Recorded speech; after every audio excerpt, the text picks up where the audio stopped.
Pretty much covers your opinion about BLM management of the horses, what they should be done. That's the BLMs. You've already established that you think they ought to stick around. The horses ought to be around, but there's I think you have an active management, and BLM's the agency to do that. I want to go back to these wild horses, Okay, just the whole thing. But keep it short, because Okay. so that it makes it in the program. If we okay. I have worked on ranches in Nevada and Arizona, run the ranches here, and the best cow range I ever run on had wild horses on it. They are the biggest help to the range that there is in perspective to everything else. They keep the trails clean. They paw out the springs when they plug up. I think every cow range should have a certain amount of horses on it.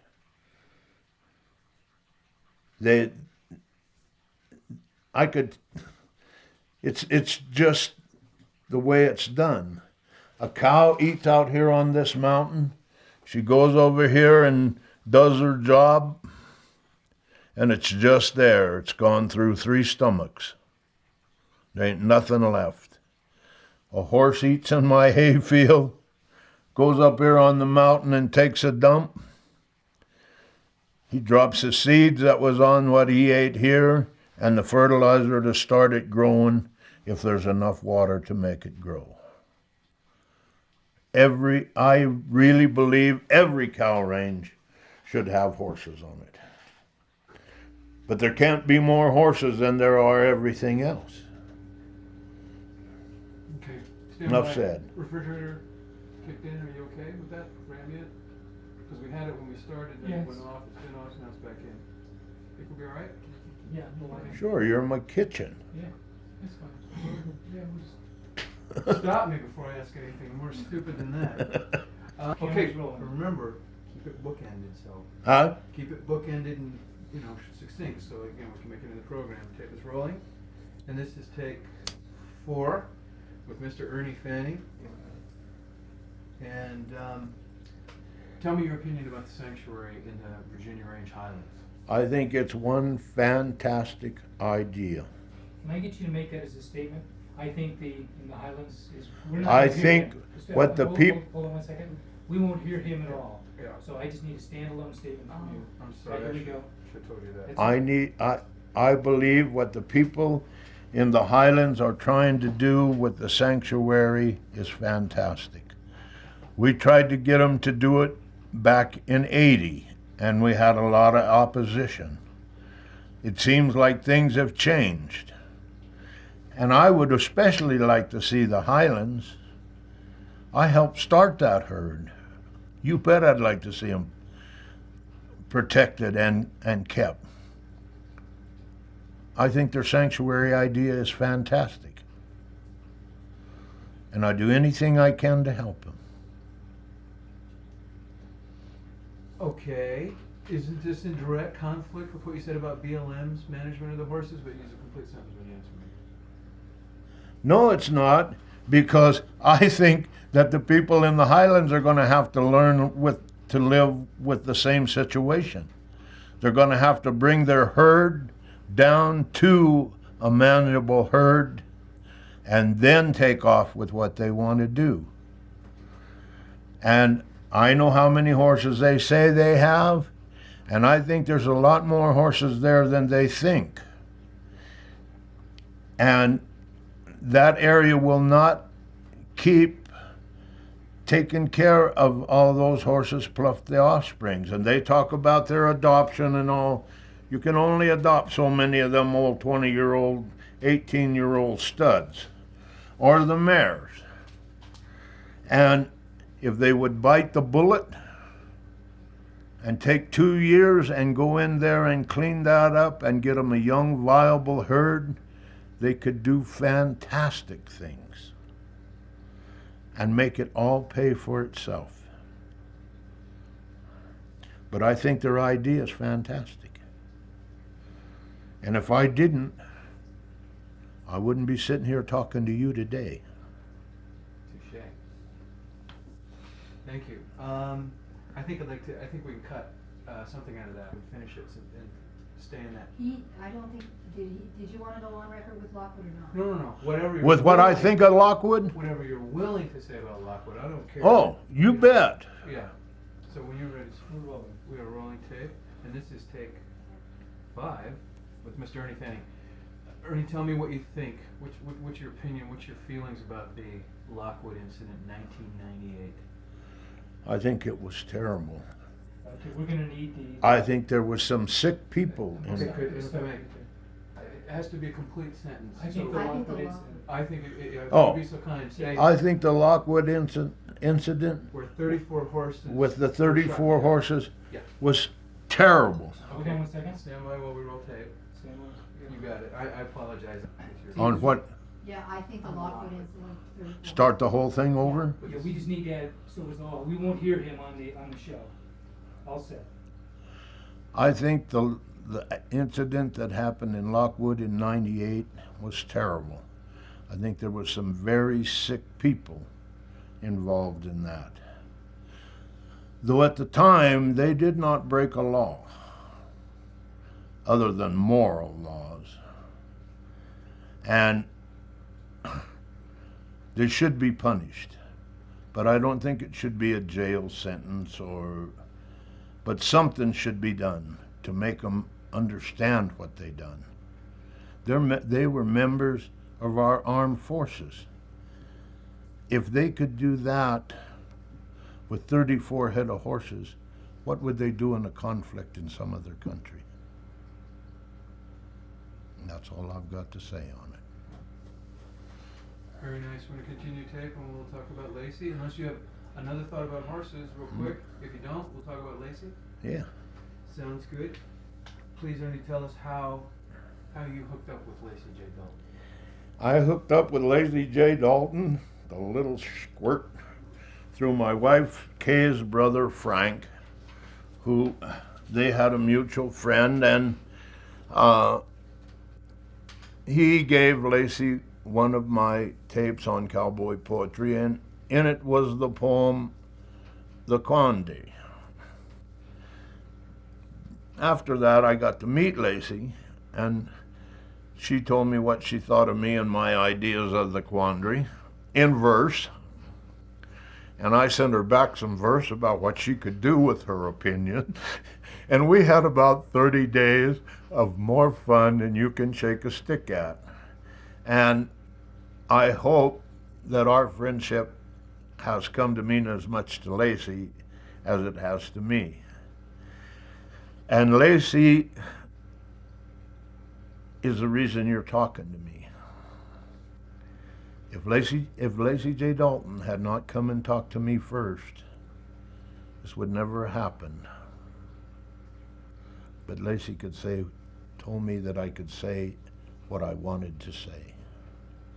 And I hope I haven't offended a lot of people, but you asked for an opinion and that's what you got. Very nice. Very nice. How do we do with eye lines if tape continues?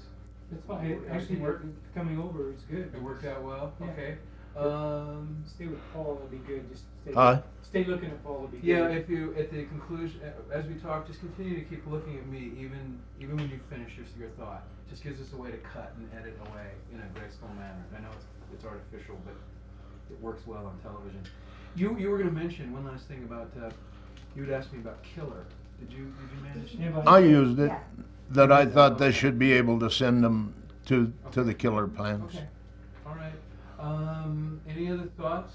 Okay. Sherry, did we miss anything? Any additions? Did you cover everything you wanted to cover outside when we were talking? Did you get it all in? You said you wanted to say some of the things, and some of it I heard, but did you Yeah, get all of it? I think I said enough. Okay. You reckon? Just- I'll probably be getting the death threat calls before this airs 30 days. Think you? A couple of death threats? I have had them. Over They the took course me and Kay out of Virginia City in separate cars after a hearing one night. A hearing on the horses. Because someone had heard in the restroom that if the county ruled in my favor, they knew how to take care of it. They'd just shoot the son of a bitch. Which they never did. I'm still here. Kay, did you have anything you'd like to say?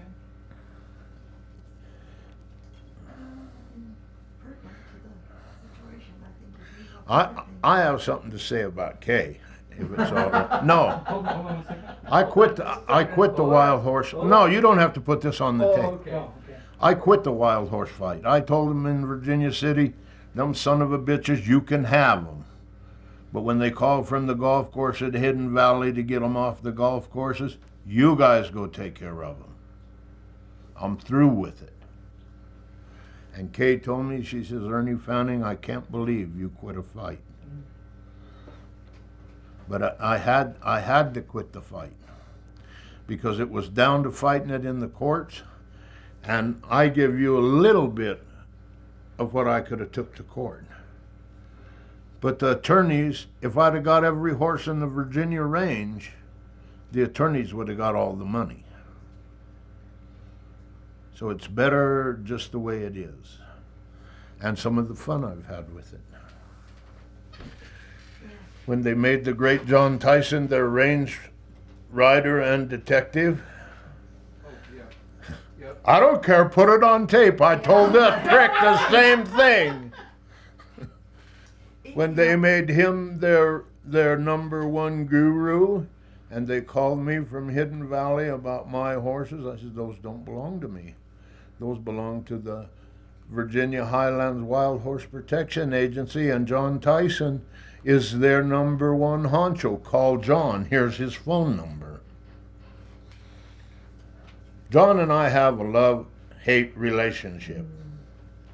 And I don't know how he feels about it when he's talking to you. It's probably just more hate. But at the meeting in Lockwood, the last meeting they had down there, he was there.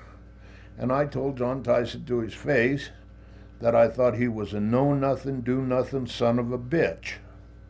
And that since I had told him, I was going to tell anybody else that would listen to me. And I did. Then one year on the Reno Rodeo Cattle Drive, my partner Tony and I were doing some entertainment for it. And I was taking a wagon through with a bunch of their equipment and people's beds and all. Mm-hmm. And the next night, John performed. And he played and sang, and I sat there for hours and listened to him. And till everybody had left, and I went up and I said, John, I'm going to tell you something. I got to eat a mile of shit. He says, why? I says, I remember telling you you were a know-nothing, do-nothing son of a bitch. But I was wrong, 'cause you are one guitar-picking, singing son of a bitch. And he says, Ernie, I appreciate that coming from you. And the next year, we had John on our Reimers Road Deer, and he performed for us fantastic. And then the next tape he done, Cowboys and Characters of the Range, I'm on it. And we'll fight that son of a bitch till the day we both die. And he still don't know any more now than he knew then. And what I told... Lacey. No, the guy taking the pictures. Marty. Oh, Marty. Marty. What I told Marty outside was I could take what those people in Virginia City, including Lacey, and I've told her this, what they know about them horses in the Virginia range, you could write on a postage stamp with a 9-inch paint roller.